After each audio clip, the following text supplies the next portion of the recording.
Hi, friends. Welcome back. I hope you're having a good day today. We're going to be reading a little bit more of The Little Legends, The Spell Thief. We're on chapter 6 now. Let's get started. Chapter 6 is called Cave of the Sea Witch. Jack walked along the coastal path with Betsy under one arm. Tiny droplets of sea spray speckled his face. Even though the sun was shining, he still felt irritated. Nothing was going right. With a yell, he grabbed a stone and flung it out to sea as far as he could. Ripples radiated from where the stone had splashed, but instead of dying away, they grew larger and larger, forming tall waves that rushed outward in a huge circle. One moment, Jack was staring out at calm, peaceful sea. The next, it had transformed into an angry mass of water, swirling furiously closer and closer to the shore. Jack stepped backward as a wall of water suddenly towered above him. He turned to run, but it was too late. The next thing he knew, waves were crashing down all around him, and he was tumbling through the churning water. Jack's ears popped as he was dragged far beneath the surface. He fought to hold his breath. It didn't go on much longer.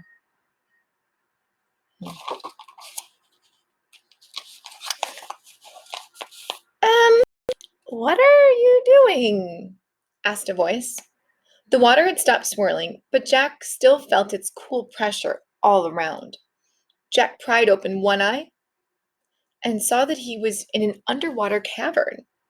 The walls were lined with shelves holding all sorts of bottles and jars. Floating in front of him was a girl with an elegant curling fishtail instead of legs. "Hello," the girl continued, waving to get his attention. "Can you hear me? I just wondered what you were doing with the whole scrunched up face thing." She pretended that her eyes were bulging and puffed her cheeks out. Stars prickled behind Jack's eyes. He tried to mime the need to swim to the surface and take a breath, but the girl just stared at him. "I've never met a human before," she continued excitedly. "Is this how you communicate?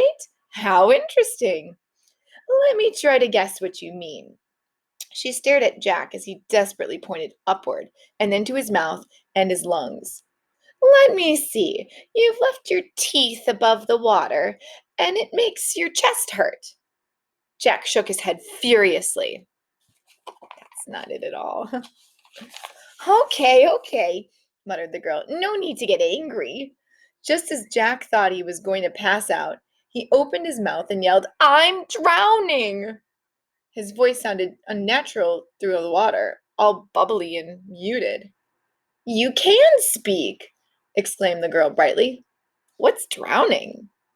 Jack rolled his eyes. Just his luck. He had been rescued by a mermaid who didn't even know what drowning was. Then he realized that there had been no rush of water into his lungs. In fact, he felt nothing at all. He realized the awful truth. "I'm dead," he said softly. "What?" squawked Betsy, voice from behind him. "Dead?" the girl laughed. "No, you're definitely not dead, and neither is your weird pet thing." She pointed at Betsy, who was busily pecking at some sea snails. Jack frowned. "So, how come I can breathe down here?" "That's easy. Magic." "Well, how did I get down here in the first place?" "Magic." "And how can I talk when there's no air?" "I'm guessing it's magic." "I'll give you one guess," said the mermaid.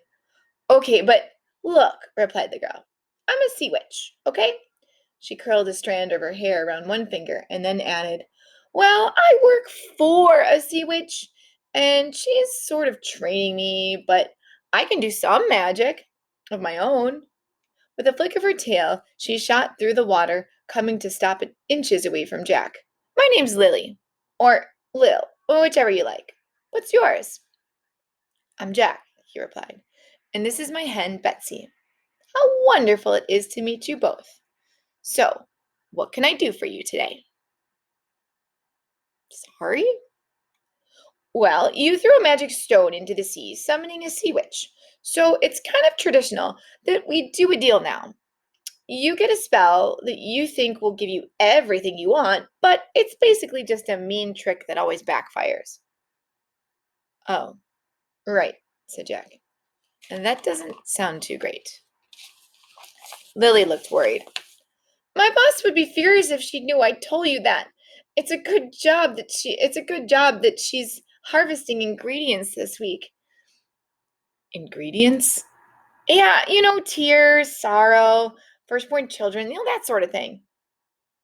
Okay, replied Jack.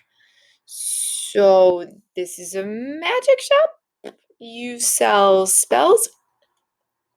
Yes, said Lily proudly. But like I said, all sea witches' spells are kind of mean, and you and your hen thing seem to be so nice. What's the safest, least nasty spells you have? Jack said thoughtfully. Lily's face brightened. The nice ones are usually pretty safe. Spells to make you brave, kind, truthful, that sort of thing. You have a spell that can make you tell the truth? Asked Jack. Yep, replied Lily with a smile. Do you want to buy it? Ah, said Jack. Well, I would, but I don't have any actual money. What's money? Asked Lily. This is a shop, exclaimed Jack. How do you sell things if you don't use money? Lily's eyes twinkled. We do things like take your soul and shorten your life by 10 years, swap a spell for your laugh, the usual. Right, replied Jack. Maybe I'll leave it for today. It's such a lovely spell. I'm sure it is, but I like my laugh. What about your hen thing? Would you trade that? What? Squawked Betsy. No way, cried Jack. A leg? Lily went on. I don't think so. Arm? Nope. Finger? Jack looked thoughtfully at his hands and then slowly shook his head. A happy memory? No. Wait, what do you mean? Oh, it's easy. You think of something happy and I pluck it out of your head and bottle it. It's simple as that, said Lily. Does it hurt? You won't even know it's gone. Jack thought about it for less than a second. Okay, I'll do it. Lily quickly swam around the cavern 3 times in a row. Oh, Jack, you made me so happy. My first day alone in the shop, and I've already sold a spell. I knew I'd make a good sea witch. Okay, ready? It was his birthday, and he was wobbling along the lane outside his house on a wooden bike. His dad's hand was warm on his back. You're still holding me, aren't you? Asked Jack nervously. Of course, replied his father. Jack picked up a seat of speed. You still holding me? Jack said. Yes, came his father's voice as they sped down the path and around the bend and into the woods. Still got me? Asked Jack. Jack's father laughed as he ran alongside his son, shining in the afternoon sunlight. I let go as soon as you started pedaling. You did all that on your own, Jack. It's a really happy memory. How does this work then? Jack asked. It's already done, said Lily with a sad look in her eyes. I wish you hadn't chosen that one, though. It was lovely. What was? Asked Jack. Never mind, replied Lily. I suppose I should give you your spell now. She shot around the room, rummaging through the hundreds of bottles. Aha! She cried eventually, whirling around with a small turquoise bottle. Now this spell is simple. All you have to do is drink it, and then everything you say for 15 minutes can only be the truth.